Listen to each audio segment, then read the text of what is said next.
Legally, manufacturers don't need to list all gluten-containing ingredients, and there is a cross-communication of gluten with others like oat. So, the best way you should know to be stick with only products that are labeled as gluten-free. Scan your product. If it is gluten-free, you can use it. Okay? The third one, loading up on gluten-free junk food. Nowadays, it is simple to replace all junk foods favorite with newfound ones that are gluten-free. But if you are going gluten-free diet because you have been diagnosed as celiac disease, your health should be a focus. So, if you stick to gluten-free diet, you can enjoy some gluten snacks food on occasions. But if you work on staying gluten-free and on eating healthy, your body will thank you. Not being assertive enough in restaurant. This is a common mistake, as nowadays gluten-free diet become like moda, popular. Many people who are not celiac disease patient nowadays can follow the gluten-free diet, while they don't really need to do this. It is common in restaurant to see one of them demand a gluten-free diet or meal in a restaurant, but after finishing this meal, he ordered beer or gluten cake. So, you need to stress to your server in the restaurant that your food must be extremely gluten-free, as it equals your health. Emphasize, you are not making this request as lifestyle or funny, but you really need it for your health. This will lead them to take extra precautions about your meal. The next mistake is gamble with your health. If you have diagnosed as celiac disease and following gluten-free diet, you will dramatically show improvement, and this condition is completely treatable through diet. So, if you eat gluten, again, this will lead to symptoms and even complications ranging from vitamin deficiency to cancer. So, don't gamble with your health, especially with so many delicious gluten-free foods that are available nowadays. The other mistake is believing that gluten-free diet is the magic stick. Patients with celiac disease, when following gluten-free diet, he will improve completely. But don't expect that gluten-free diet will solve all your existing health problems. Don't assume any new health problem as it is complication or associated with celiac disease. So, be sure that celiac disease patient who is following gluten-free diet is not immune against other health problems. Believing that gluten-free diet is always healthy. For patients with celiac disease, following gluten-free diet is completely healthy. But for others that use gluten-free diet as a mode, as we say previously, someone who tolerates gluten and use gluten-free diet is susceptible to complications like vitamin and mineral deficiency. So, gluten-free does not automatically mean health. Another mistake is gluten-free equal grain-free. Thinking that gluten-free means grain-free is a common mistake. Many gluten-free grains can be enjoyed on a gluten-free diet, as not all grains containing gluten. The grains are an important source of soluble fibers, which help to support the heart health, gut health, and blood pressure. Also, it can improve the micronutrients that we need in balanced gluten-free diet. So, a gluten-free diet does not mean a grain-free diet. It just means a diet free from gluten-containing grains, which are limited. The next mistake is to believe that gluten-free diet equal low-carb diet. Gluten-free diet and low-carb diet are completely different ways. If you try to lose weight, you can use the low-carb diet, even if healthy, but going gluten-free diet is not necessary. But if you have celiac disease, you should go gluten-free diet. It is mandatory. So ask yourself, why are you doing what you are doing? You will follow low-carb diet for what? And gluten-free diet for what? The next mistake is asking Dr. Google. Internet now in our hands. So making Google as the only resource for your health is a big problem and mistake. Great range of resources online can help us to navigate a gluten-free diet, restaurant recommendations, and traveling trips, but when it comes to specific medical advice or to your health practitioner is the best resource for consultation. Cross-contamination. Cross-contamination occurs when gluten-free food come into contact with gluten-containing products. This can happen during food preparation or cooking. To minimize this risk of cross-contamination, establish a gluten-free zone in your kitchen, and when eating out, be assertive enough to communicate with dietary needs to the restaurant staff and inquire about the cross-contamination preventing practice. My take-home message, celiac disease is not rare. Its global prevalence is about 1.4%. You see what you know, so suspect celiac to diagnose it. Once you suspect celiac, confirm the diagnosis to start treatment. The only effective treatment available till now is gluten-free diet. Following gluten-free diet is learning process, so mistakes can happen, especially at early after diagnosis. Last, let food be your medicine. Thank you.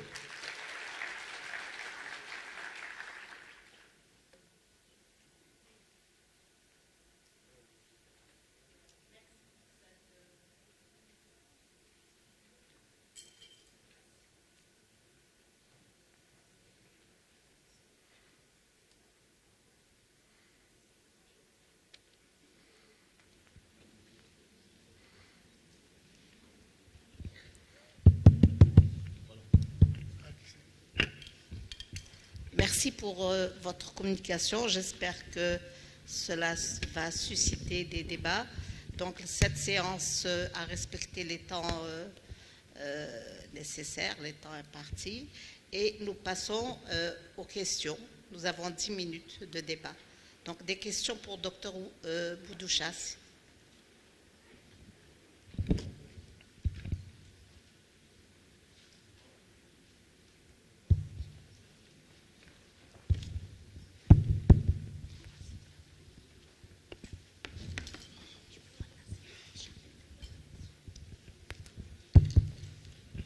Bonjour à toutes et à tous.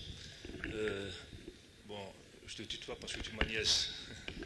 Merci pour cette excellente présentation. Ça prouve que tu domines la question. J'ai deux questions. La première, c'est est-ce que l'antigène HLA négatif DQ2, DQ8 élimine à 100% une maladie cœliaque? Réponse rapide. Oui, il élimine la maladie cœliaque. À 100%. Deuxième question, c'est un cas particulier. En général, chez du diabétique, un enfant diabétique type 1, un enfant diabétique type 1 de découverte récente, généralement, il y a une augmentation importante des anti-TTG qui dépasse des fois la normale. Dans ces cas-là, qu'est-ce qu'on fait?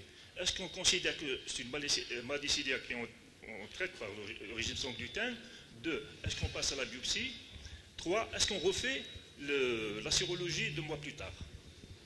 Alors, pour la population pédiatrique, le dépistage dans une population générale, c'est-à-dire si on a des symptômes chez un enfant, on commence par les sérologies. Bien sûr, le sérologie... Diabétique. Oui, maintenant, d'abord, ça c'est pour l'enfant non diabétique. On fait l'arsenal comme je l'ai expliqué. Les diabétiques type 1, les enfants diabétiques type 1 font partie de la population à risque, chez qui le dépistage il est indiqué.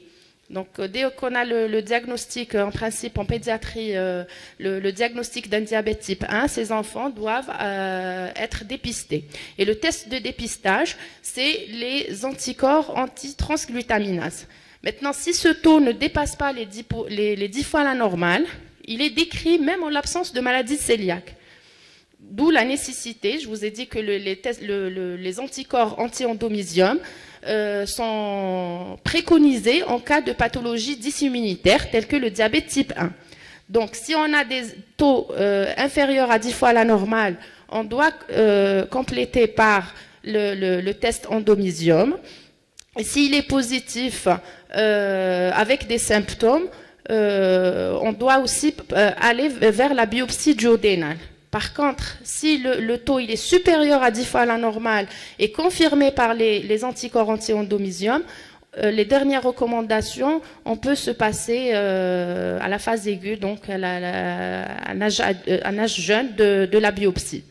Et commencer directement le régime sans gluten. Donc on ne refait pas. Moins de 10, on confirme. On refait, on confirme. Plus de 10, on confirme. Non, pardon, Boudoucha. Parce que là, je parle en tant que... consultation. Expérience, voilà. C'est mon expérience dans les consultations de maladie cœliaque chez l'enfant. Généralement, les enfants qui sont diabétiques récemment, ont des anticorps. Voilà, question courte, réponse. Oui, réponse rapidement. Je constate qu'après 2 mois, je refais la sérologie à négative, même sans régime sans gluten. Même sans régime. Même sans régime. C'est-à-dire qu'il faut remettre en question le premier dosage. Voilà. Oui. Je sais pas. Merci. Alors, docteur Bouadjaja, s'il vous plaît, pas de discussion pour être rapide. Bonjour tout le monde. Merci aux 2 orateurs pour la clarté de leur exposé. Il y a des cas de figure où des malades présentent des symptômes tellement typiques de la maladie cœliaque qu'ils sont mis sous régime sans gluten pour une longue durée. Alors, ils nous sont envoyés pour des avis. Et sûrement, quand ils ont suivi le régime sans gluten d'une manière stricte et rigoureuse, ils peuvent négativer leur sérologie, ils peuvent avoir une repousse de leur villosité. Alors, quand on fait la sérologie, elle est négative. Quand on fait l'histologie, elle est négative. Pour avoir une preuve que c'est vraiment une maladie cœliaque, parce que des fois, on nous demande, surtout pour les jeunes filles qui veulent se marier, qui veulent aller ailleurs, qu'est-ce que vous proposez pour asseoir un diagnostic exact? Est-ce que vous proposez la réintroduction avec tout son risque du régime sans gluten, sachant que le typage HLA ne peut pas, il peut éliminer certes en cas de négativité la présence d'une maladie cœliaque, mais s'il est positif, il ne veut en aucun cas dire mais c'est vraiment une maladie cœliaque. Qu'est-ce que vous proposez dans ce cas de figure? Alors, l'idéal, c'est de ne pas introduire un régime sans gluten si on n'a pas la preuve d'une maladie cœliaque. Maintenant, si les patients ont tendance à consulter un médecin de famille ou bien ils lisent sur Internet, ils évitent le gluten avec une amélioration des signes.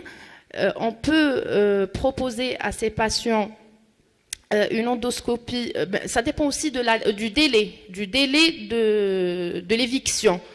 En principe, pour avoir la repousse villositaire, il faut chez l'adulte 18 mois à 2 ans. 2 ans. Voilà. Donc, si les patients sont sous régime depuis plus de 2 ans, il est évident qu'on ne va pas retrouver de traces, il y aura une repousse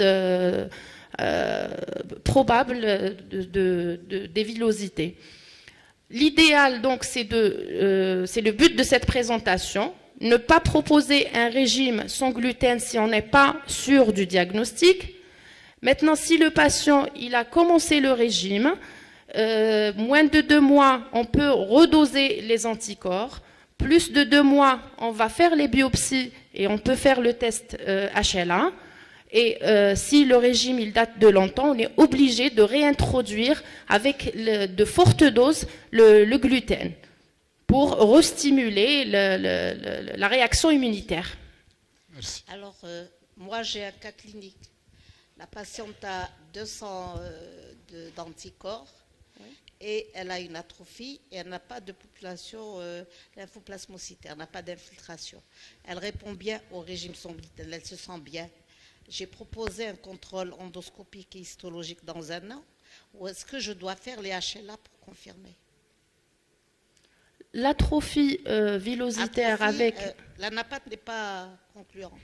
Ça, c'est le problème des difficultés diagnostiques. C'est-à-dire, si on a une atrophie, mais on n'a pas tous les critères, en principe, les stades de marche, c'est progressif. C'est d'abord la lymphocytose intraépithéliale, puis l'hyperplasie des cryptes, ensuite l'atrophie partielle, totale ou subtotale. Maintenant, si on a l'atrophie, on a éliminé les autres causes d'atrophie, notamment les immunomodulateurs, les corticoïdes et les entéropathies. Voilà, et les anticorps sont positifs. Le diagnostic est presque certain de maladie cœliaque, surtout s'il y a une réponse au régime. Merci. Donc on passe à la deuxième communication, s'il vous plaît. Merci. Oui. Bonjour, encore une fois. Et j'ai une question aussi bien pour le docteur Boudoucha et pour le professeur Abdelmoumen. Un patient qui vient vous dire, docteur, est-ce que la maladie cœliaque peut devenir un cancer? Bon, la question, est-ce que le régime sans gluten est un rempart pour une éventuelle évolution vers le lymphome intestinal?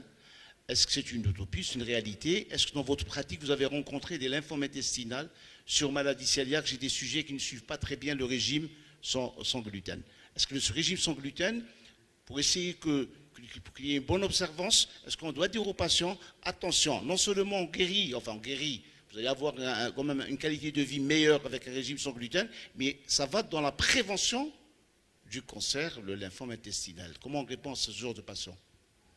Alors, pour le régime sans gluten, c'est le traitement, à l'heure actuelle, c'est le seul traitement qui a prouvé son efficacité. C'est un traitement qui doit être strict et à vie, pour éviter la stimulation de la réaction immunitaire et le développement de clones de lymphocytes T qui sont au départ des lymphocytes T normaux CD3, CD8, mais avec tout processus prolifératif, on peut avoir un clone anormal qui va perdre les CD3 et les CD8 et qui peut être le lit d'un lymphome T in situ, ensuite d'un lymphome agressif. Oui, le malade qui ne suit pas son régime correctement et s'expose à un surrisque de néoplasie lymphomateuse essentiellement, mais aussi un adénocarcinome digestif, c'est-à-dire grélique, et même il y a les cancers ORL qui sont plus fréquents, le cancer de l'œsophage dans cette population.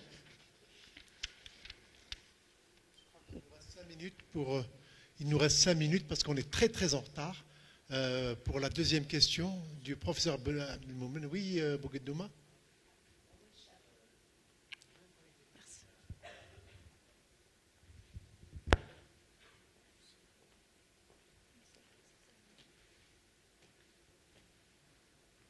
Le professeur Abdelmoumen Chami, s'il vous plaît.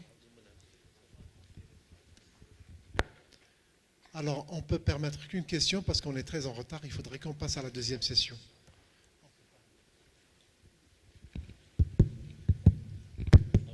C'est bon. Donc, j'ai deux petites questions. Donc, la première, c'est pour Dr Boudoucha. Par rapport aux recommandations européennes sur la recherche de la maladie cœliaque en 2019, si on a les deux sérologies positives, c'est-à-dire antitransglutaminase, anti-endomésium positif, le diagnostic de la maladie cœliaque est posé, on n'a pas besoin de faire l'histologie, notamment que l'endoscopie avec les biopsies, ça reste un examen mini-invasif. La deuxième, the second question for you, dear Professor Abdelmoumen, when we have a resistance for the gluten-free diet, what we do? Is it a complication as enteropathy, exudative enteropathy, or lymphoma? What to do? When we start to investigate, you said in your presentation that the response could be after 5 years of free gluten-free diet because of delayed response for certain patients. What is your commentary for this? Yeah. Thank you. For resistant cases, first, it may be a delayed response, not resistant. Once no response, you should re-diagnose again, re-evaluate your diagnosis for celiac disease, even regain biopsy for re-diagnose. It may be a delayed response, maybe that our patient is not gluten-free completely. Like we say in our mistakes, he may believe that gluten-free diet is only restrict the cereals, but there may be cross-contamination. He may mistake that take other sources of gluten while he don't know.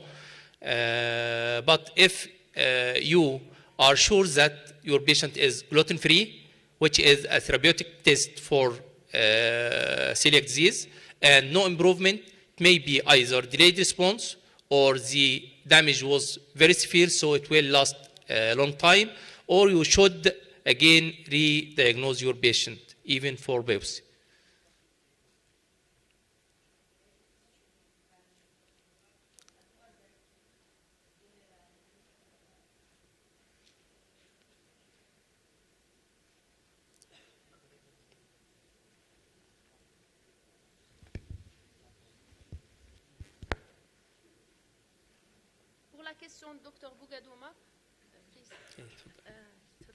Pour la question de Dr Bougadouma, les recommandations concernant le dosage des anticorps antitransglutaminase supérieur à 10 fois la normale et le test de confirmation par les anti-endomysium, actuellement, c'est validé pour la population pédiatrique, pas pour la population adulte. Voilà.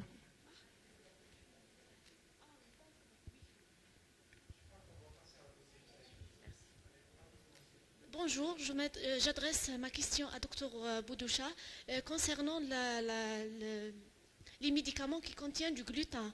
Parfois, on se met dans une situation où on doit mettre le patient, par exemple, sous antibiotiques ou sous des médicaments qui contiennent des fractions de gluten. Dans ces situations, est-ce qu'il y a des mesures associées et quels sont les taux qui sont bons? Est-ce qu'il y a des seuils qu'on ne doit pas dépasser dans la prescription de ces médicaments? Et merci. Alors, bien sûr, quand on a un médicament qui ne contient pas le gluten, on va choisir ce médicament. Mais si on est obligé de mettre on n'a pas le choix et le traitement s'avère nécessaire, une faible exposition pour une durée limitée contre un pronostic vital ou un pronostic fonctionnel, on est obligé de le prescrire en attendant les nouvelles thérapies qui vont permettre ces écarts de régime dans le futur, Inch'Allah. Voilà.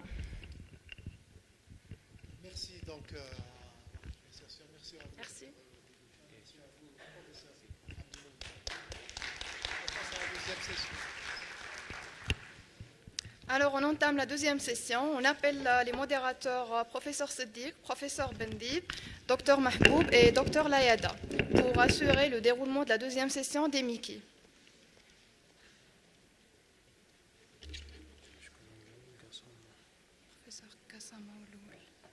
Et on invite professeur Kassama pour sa première présentation.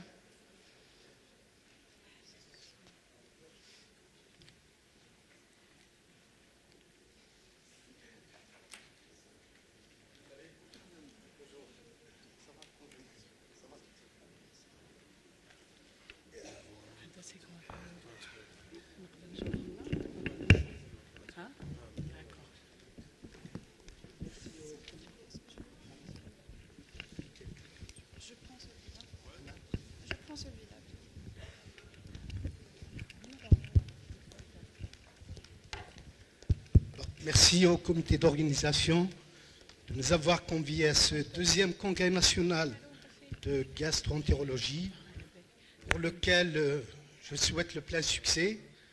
Bon, cette deuxième séance est consacré à la maladie inflammatoire chronique intestinale, MICI, avec des thèmes très variés. Donc, j'invite sans tarder le professeur Kassama pour nous présenter MICI et grossesse.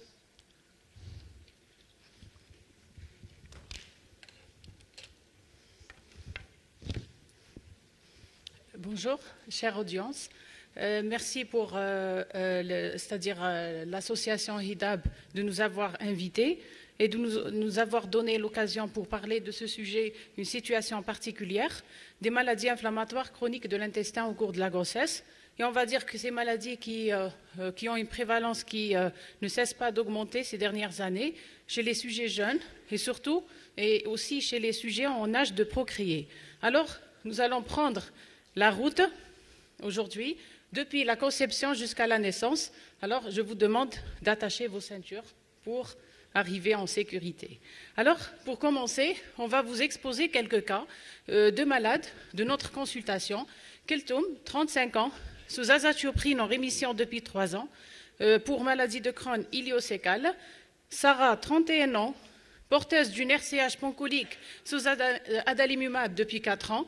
Nassima, 28 ans, présente une récidive post-opératoire d'une maladie de Crohn opérée sous infliximab.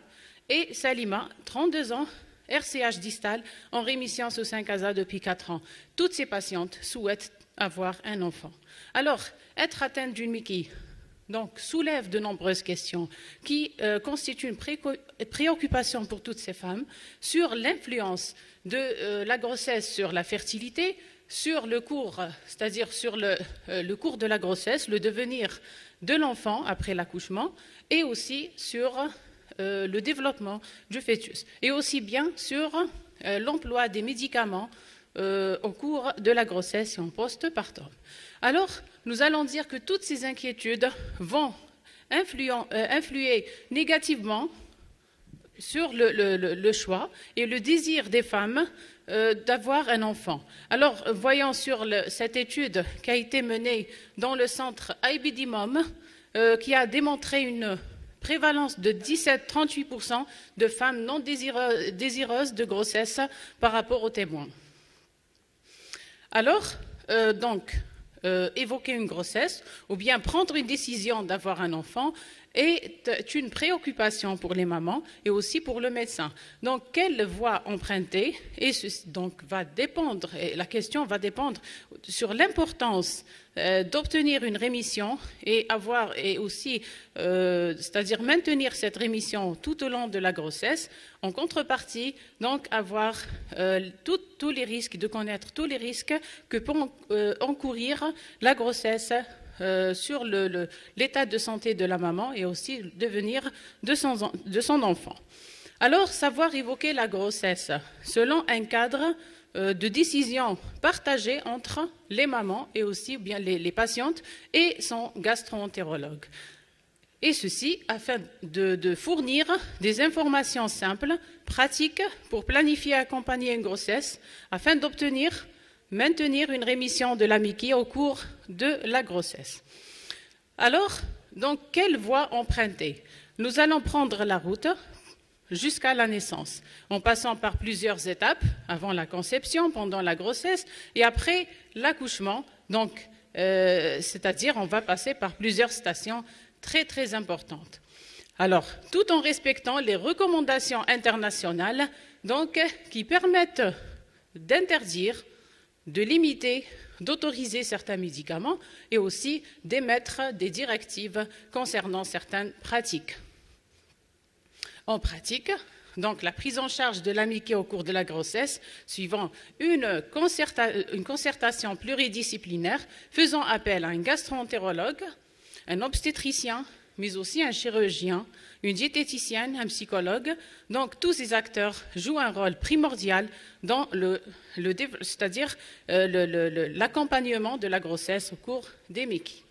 En préconceptionnel, il est très important de programmer la grossesse en période de rémission, poursuivant un traitement très efficace, traiter la poussée pour optimiser les chances de conception et minimiser le risque de survenue de complications obstétricales ou liées à la MICI, Donc, éduquer les patientes sur les MICI donc, au cours de la grossesse pour soulever toutes les préoccupations qui peuvent engendrer de l'anxiété qui pourrait être liée à la fertilité du couple, c'est-à-dire, donc, on peut répondre et dire que